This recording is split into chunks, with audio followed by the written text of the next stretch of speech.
Sweet and Low is a brand of artificial sweetener that was introduced in the United States in the year 1958. Now, this video is going to contain a little bit of boring chemistry stuff, but please bear with me because it's important in order to tell the true story of Sweet and Low. When it first came out, it was sweetened with cyclamate. This is an artificial sweetener that is 50 times sweeter than sugar. Cyclamate was originally discovered back in 1937 at the University of Illinois. A student named Michael Sveda was working on a medical compound of different drugs that would have helped to lower a fever in somebody that was sick. And then he took his cigarette, because back then you would still smoke even if you were working on a medical experiment, and he set it down on his workbench and kept working. And then he picked it up to smoke it, and he tasted how sweet it tasted and thought something's interesting here, and went around and tasted all the different chemicals until he found cyclamate. He finished the full process of refining cyclamate 2 years later, 1939,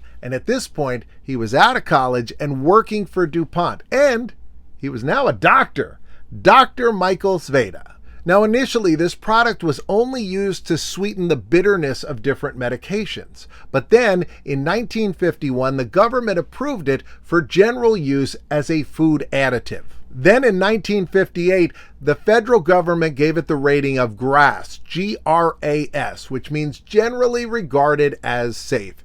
And that year, it was put into Sweet and Low and marketed across the country. Now, the inventor of Sweet and Low was Ben Eisenstadt, and he has a really interesting story. It starts out on the Brooklyn shipyards where he ran a diner. Back in 1940, he was using a machine that was designed to take tea leaves and put them into tea bags, and he decided to put some sugar in it and put them into little packets. And with that, he invented the sugar packet. Business at the diner kind of slowed down over the years, so he demolished the diner, and on its spot he built the Cumberland Packing Company. Upon hearing about this new no-calorie sweetener, Ben Eisenstadt purchased a ton of these tablets. He crushed them up, and then he added some cream of tartar and an anti-caking agent, and then put them into his machine and put them into little packets. By the way, the factory is still there, same building, and you can see there's a Sweet and Low mural on the side. One of the things that Ben did was pick a pink color for the Sweet and Low packet. This was a great idea. Sugar came in all different color packets at the time, but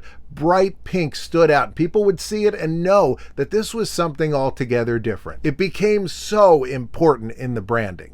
Now, way back in 1940, when Ben created the sugar packet, he shopped it around to a bunch of sugar manufacturers, and none of them wanted to buy it from him, so he built his own factory. Now, unfortunately, he didn't get a patent on his process, and so other people stole it from him. But really, this wasn't a bad thing for him because it became so popular that he made a fortune. He not only introduced Sweet and Low, but he also was the first person to packet soy sauce.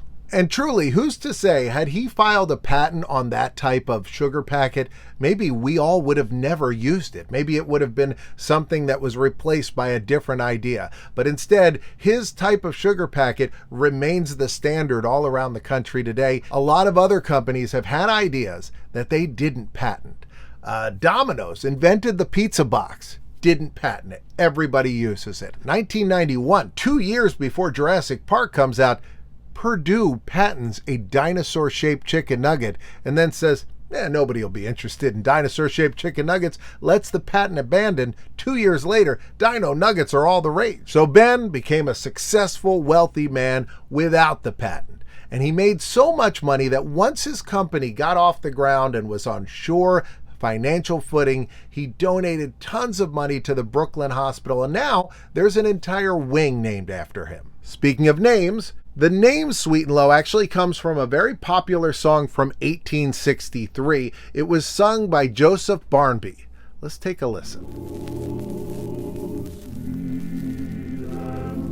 That's a real banger. See, they named it after a song. That's why this looks like music notes. Now, I mentioned earlier that back in 1958, when Sweet and Low was first released to the public, it contained cyclamate. That was the original sweetener in the Sweet and Low. But after approving it, the FDA started doing testing on cyclamate, and testing on saccharin, which was the other artificial sweetener at that time. Saccharin had been discovered way back in 1879 by Constance Falberg. He was a chemist at Johns Hopkins, and he was working on coal tar additives when he noticed the sweet taste of saccharin. The government test with cyclamate included giving drinks sweetened with cyclamate to laboratory rats, and they found that they developed bladder cancer from it. So the FDA banned cyclamate. They thought about banning saccharin as well, but Congress persuaded them to just give it a warning. Saccharin had similar results, but not as extreme with the laboratory rats. Now, this was all very confusing to the public, and there was a lot of misconception that saccharin was the one that had been banned, but it was cyclamate,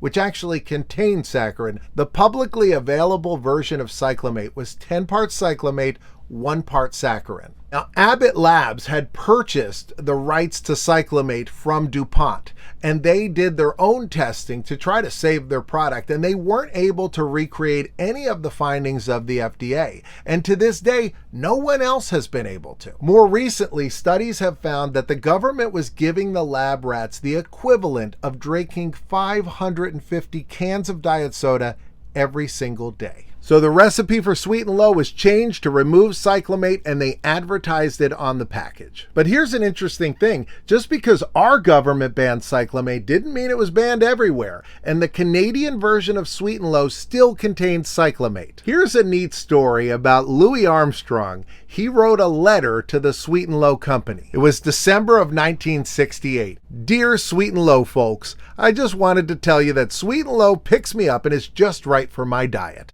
I wonder if I could order it directly from the company.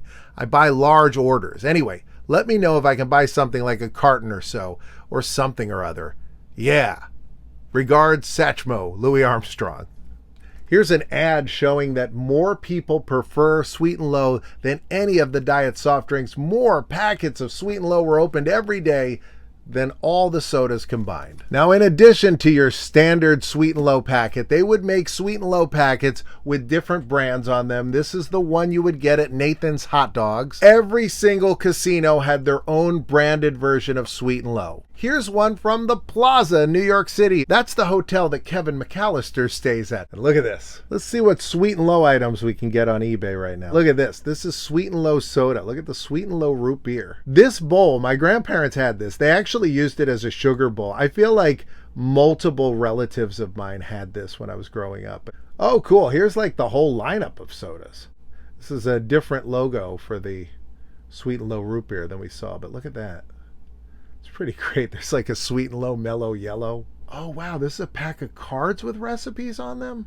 Breakfast. Oh, wow. It tells you what to eat. You want to lose some weight. Deal out any 7 cards to lose 2 pounds a week. Cooking with Sweet and Low, 1965. Look at that pink building there. If you want to get a postcard from me every month, it's just $3. Huge thanks to everybody on Patreon, Chris and Matthew, David, Chapin, and Cheese God, and Awkward But Awesome, and the Earl and Duchess of Sandwich.